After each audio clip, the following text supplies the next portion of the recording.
মৰমৰ ছাত্ৰ ছাত্ৰীসকল তোমালোক সকলোকে অতুল বৰগোহাঁই ইউটিউব চেনেললৈ স্বাগতম জনাইছো। আজিৰ এই ভিডিঅ'টিৰ জৰিয়তে তোমালোকৰ ইংৰাজী পাঠ্যপুথি বিগিনাৰ্ছ ইংলিছৰ দ্বিতীয়টো পাঠ দ্য জয় অফ হেল্পিঙৰ এক্টিভিটিজখিনি কৰিব আগবাঢ়িছো। গতিকে আশা কৰোঁ তোমালোকে এই কৰোনাৰ সময়ছোৱাত এই ভিডিঅ'টিৰ জৰিয়তে বহুখিনি উপকৃত হ'ব পাৰিবা। গতিকে আহাচোন আমি এক্টিভিটিজখিনি আৰম্ভ কৰোঁ। 1 নম্বৰ এক্টিভিটিজটোত আছে, আমি 1 নম্বৰ এক্টিভিটিজটো কৰিব যোৱাৰ আগতে তোমালোকক কওঁ যে এক্টিভিটিজ মানে হৈছে ক্ৰিয়াকলাপ বা অনুশীলনী। Let check how much you have understood. তোমালোকে পাঠটো পঢ়ি অৰ্থাৎ দ্য জয় অফ হেল্পিং নামৰ পাঠটো পঢ়ি কিমান বুজিলা তাৰ অনুমান লওঁ আহা। আণ্ডাৰষ্টুড মানে বুজি পোৱা, হাউ মাচ মানে কিমান, লেট চেক চেক কৰা মানে অনুমান লোৱা। আমি কিমাননো বুজিলোঁ তাৰে কি কৰিব পাৰোঁ আমি পৰীক্ষা কৰোঁ নিজকে, নহয় জানো। Choose the correct alternative from the following options. এতিয়া তলৰ এই অপশ্যনছবিলাকৰ পৰা 1, 2, 3, 4টা এনেকুৱা অপশ্যন দিয়া আছে। এই অপশ্যনছবিলাকৰ পৰা শুদ্ধ বিকল্প উত্তৰটো বাছি উলিওৱা। চুজ মানে বাছি উলিওৱা, কাৰেক্ট মানে শুদ্ধ, অল্টাৰনেটিভ মানে বিকল্প ফ্ৰম দ্য ফলোয়িং অপশ্যনছ। আৰু তলৰ এই অপশ্যনছকেইটা দিয়া আছে। এই অপশ্যনকেইটাৰ পৰা আমি কি কৰিব লাগিব, আমি শুদ্ধ বিকল্প উত্তৰটো বাছি উলিয়াব লাগিব। Question number A, the headmaster was talking about. প্ৰধান শিক্ষকজনে কৈ আছিল,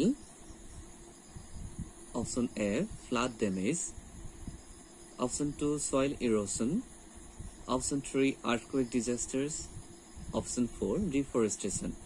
প্ৰধান শিক্ষকজনে বানপানীৰ কথা কৈ আছিল বা বানপানীত হোৱা ক্ষতিৰ কথা কৈ আছিল নেকি?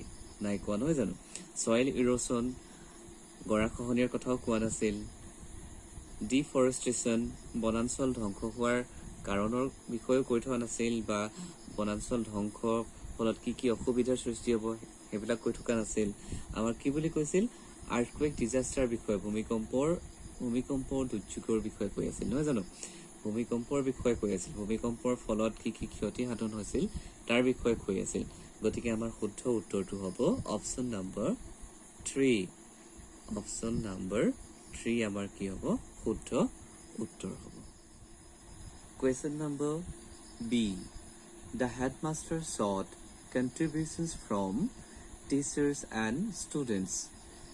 প্ৰধান শিক্ষকজনে বিচাৰিছিল দান বৰঙণি ফ্ৰম টিচাৰ্ছ এণ্ড ষ্টুডেণ্টছ, শিক্ষক শিক্ষয়িত্ৰী আৰু ছাত্ৰ ছাত্ৰীৰ পৰা। এতিয়া কিয় বিচাৰিছিল, আমি অপশ্যনটোত ইয়াত আমাৰ 4টা অপশ্যন দিয়া আছে আৰু এই অপশ্যনকেইটাৰ পৰা আমি শুদ্ধ উত্তৰটো বাছি উলিয়াব লাগিব। Option number 1, to help flood affected people. বানপানীৰ ফলত ক্ষতিগ্ৰস্ত হোৱা লোকসকলক সহায় কৰিবলৈ।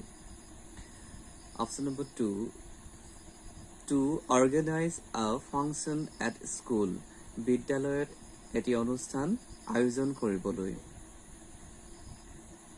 Option number 3, to help earthquake hit people. ভূমিকম্পৰ ফলত ক্ষতিগ্ৰস্ত হোৱা লোকসকলক সহায় কৰিবলৈ। Option number 4, to go' for a picnic. বনভোজলৈ যাবলৈ।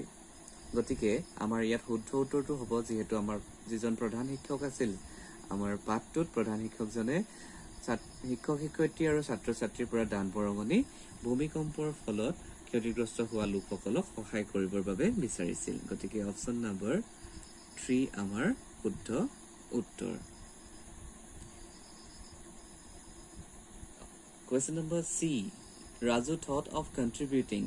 ৰাজুৱে দান বৰঙণি দিবলৈ ভাবিছিল। Option number 1, bread, butter and fruits. Bread, butter আৰু ফল মূল। Option number 2, bread, biscuits and fruits. Bread, biscuit আৰু ফল মূল। Clothes, water and money. কাপোৰ কানি, পানী আৰু টকা। Option number 4, water, biscuit and bread. পানী, বিস্কুট আৰু ব্ৰেড। আমাৰ শুদ্ধ উত্তৰটো হ'ব bread, biscuits and fruits. Raju thought of contributing bread, biscuits and fruits. এইটো আমাৰ শুদ্ধ উত্তৰ হ'ব। Question number D. The contributions were carried. সামগ্ৰীসমূহ কঢ়িয়াই নিয়া হৈছিল to the earthquake affected area. ভূমিকম্পৰ ফলত ক্ষতিগ্ৰস্ত হোৱা অঞ্চলবোৰলৈ এতিয়া কিহত কঢ়িয়াই নিছিল? আমাৰ অপশ্যন আছে a cart, গৰু গাড়ী বা ঠেলা গাড়ীত নিছিল, a goods van, মালবাহী গাড়ীত নিছিল, a mini truck, এখন সৰু ট্ৰাক, ক্ষুদ্ৰ truck, option number 4 a tractor, আৰু এখন ট্ৰেক্টৰত নিছিলে। ট্ৰেক্টৰৰ ছবি দিয়া আছে, আৰু যিহেতু তেওঁলোকে সামগ্ৰীসমূহ এখন মালবাহী গাড়ীত নিছিল, গতিকে a goods van আমাৰ শুদ্ধ উত্তৰ হ'ব। Question number E. The team members of the school felt very. বিদ্যালয়ৰ দলটোৰ সদস্যসকলে অনুভৱ কৰিছিল। এতিয়া সহায় কৰি কেনেকুৱা ধৰণৰ অনুভৱ কৰিছিল সেইটো আমাৰ ইয়াত অপশ্যন কেইটা দিয়া আছে। Happy to help the people in misery, দুখ কষ্ট থকা লোকসকলক সহায় কৰি সুখ অনুভৱ কৰিছিল।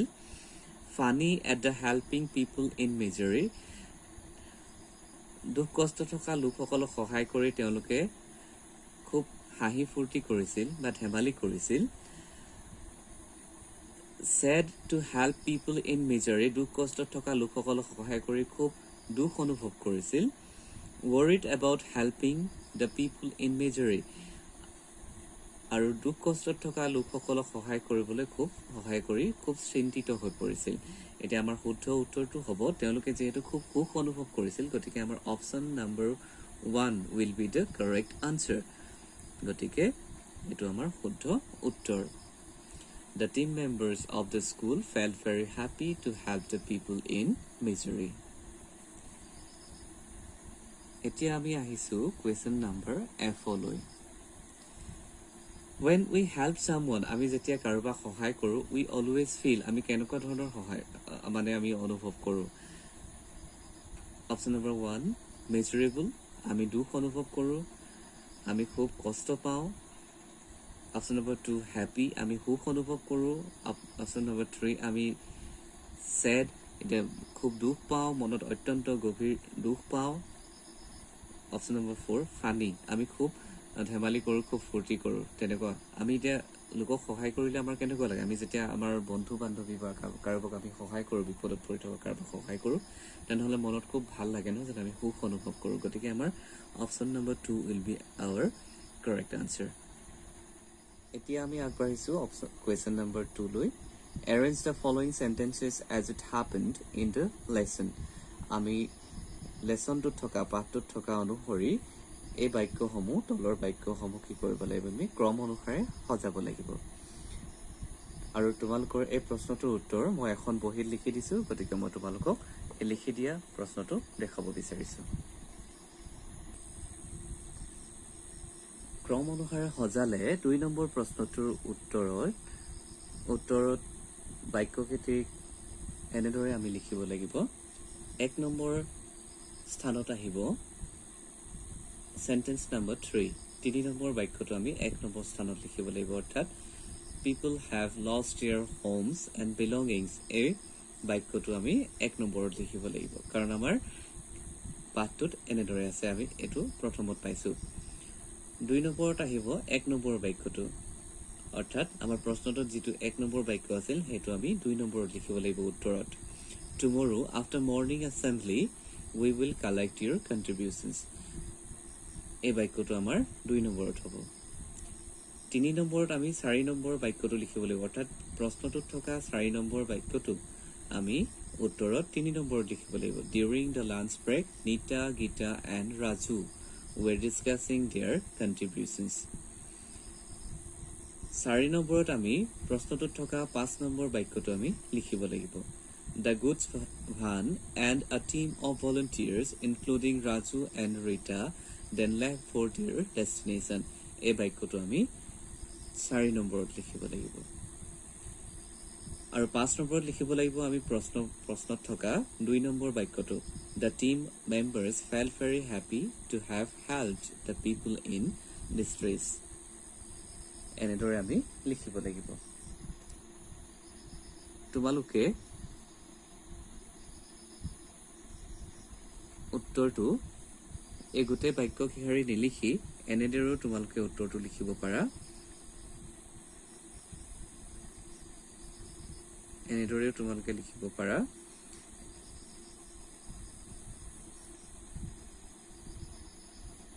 তিনি number,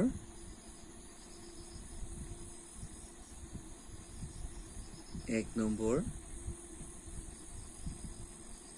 4 number,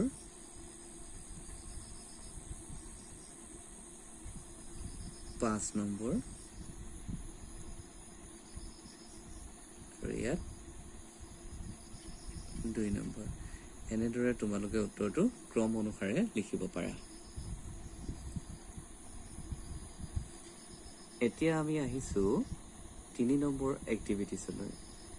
Let's read, think and write. পঢ়ো আহা আৰু ভাবো আৰু লিখো। অৰ্থাৎ এই যিবোৰ আমাৰ ছবি দিয়া আছে এই ছবিবোৰ চাই আমি কি কৰিব লাগিব, আমি ভাবিব লাগিব আৰু তাৰ পিছত আমি কি কৰিম সেয়া আমি লিখিব লাগিব। While going to school, বিদ্যালয়লৈ যাওঁতে you find a puppy in a muddy ditch. স্কুললৈ যাওঁতে বা স্কুললৈ যোৱাৰ বাটত তুমি কি পালা, বোকাত পৰি থকা এটা সৰু কুকুৰ পোৱালি পালা। The puppy has fallen into the ditch and it is struggling to come out. আৰু এই কুকুৰ পোৱালিটো, অকণমানি কুকুৰ পোৱালিটো কি হ'ল, বোকাখিনিত পৰি গ'ল আৰু উঠিবৰ বাবে, তাৰ পৰা সেই বোকাখিনিৰ পৰা ওলাই আহিবৰ বাবে ষ্ট্ৰাগল কৰি আছে। অৰ্থাৎ তেওঁ চেষ্টা কৰি আছে। এনে ষ্ট্ৰাগল কৰা মানে হৈছে, ষ্ট্ৰাগল কৰা মানে তোমালোকে জানা বহুত কষ্ট কৰা, নহয় জানো? আমি ষ্ট্ৰাগল কৰিব লাগিব। জীৱনত যদি ষ্ট্ৰাগল নকৰোঁ তেনেহ'লে আমি একো এটা কাৰ্যতে সফল হ'ব নোৱাৰিম। এতিয়া ষ্ট্ৰাগল কৰি আছে, বহুত সংঘৰ্ষ কৰি আছে, নহয় জানো? What will you do in this situation? আৰু তুমি এনেকুৱা পৰিস্থিতিত তুমি কি কৰিবা? Write 3 sentences on the action you would take. আৰু তুমি সেই সময়ত কেনেকুৱা ধৰণৰ তুমি কাৰ্য কৰিবা বা কেনেকুৱা ধৰণৰ কাম কৰিবা তাৰ বিষয়ে 3 শাৰী বাক্য লিখা। এতিয়া আমি এই প্ৰথমটোৰ আমি কি কৰিব লাগিব, 3 শাৰী বাক্য লিখিব লাগিব।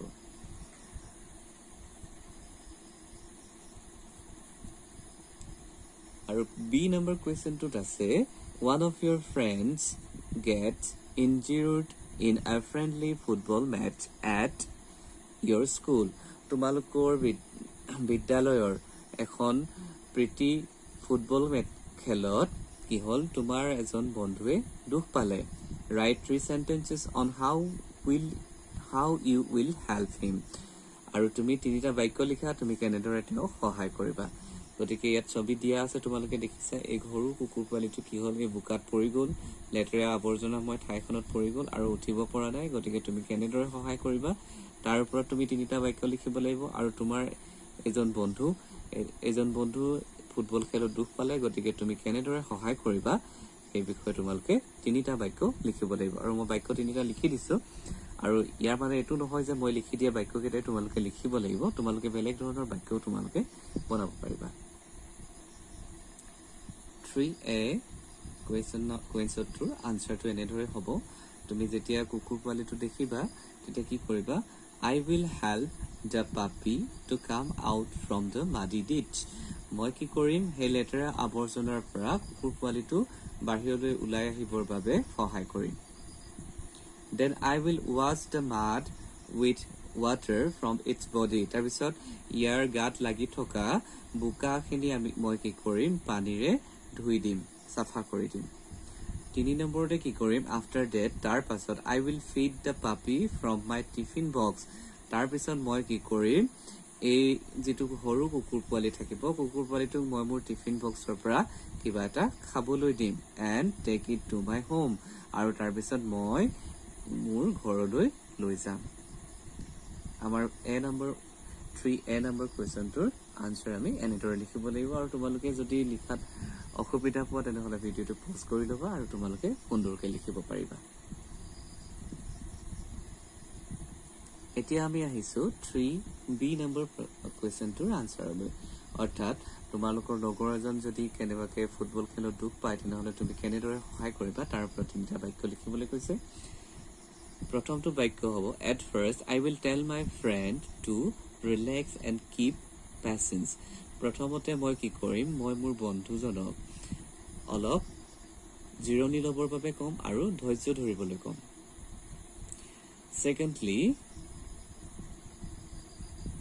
I will call my teammates to take him to give first aid তাৰ দ্বিতীয়তে মই কি কৰিম মই মোৰ দলৰ বাকি সদস্যসকলক বাকি খেলুৱৈসকলক কি কৰিম মই মাতিম আৰু তাক লৈ যাবৰ বাবে কম আৰু ফাৰ্ষ্ট এইড দিবলৈ কম ফাৰ্ষ্ট এইড মানে প্ৰাথমিক চিকিৎসা তেওঁক দিবৰ বাবে কম এট লাষ্ট আৰু শেষত I will inform our teachers of his injury আৰু তাৰ পিছত মই আমাৰ শিক্ষক শিক্ষয়িত্ৰীসকলক মোৰ বন্ধুৰ দুখ পোৱাৰ বিষয়ে অৱগত কৰিম গতিকে এনেদৰে তোমালোকে তিনিটা বাক্য কি কৰিবা লিখি ল'বা তোমালোকে এই তিনিটা বাক্য যে লিখিব লাগিব তেনে কথা নহয় তোমালোকে বেলেগ বাক্যও লিখিব পাৰিবা গতিকে মৰমৰ ছাত্ৰ ছাত্ৰীসকল আজি ভিডিঅ'টো কেনে পালা তোমালোকে জনাবলৈ নাপাহৰিবা আৰু তোমালোকে যদি ভিডিঅ'টো ভাল পালা তেনেহ'লে ভিডিঅ'টো অকণমান লাইক কৰি দিবা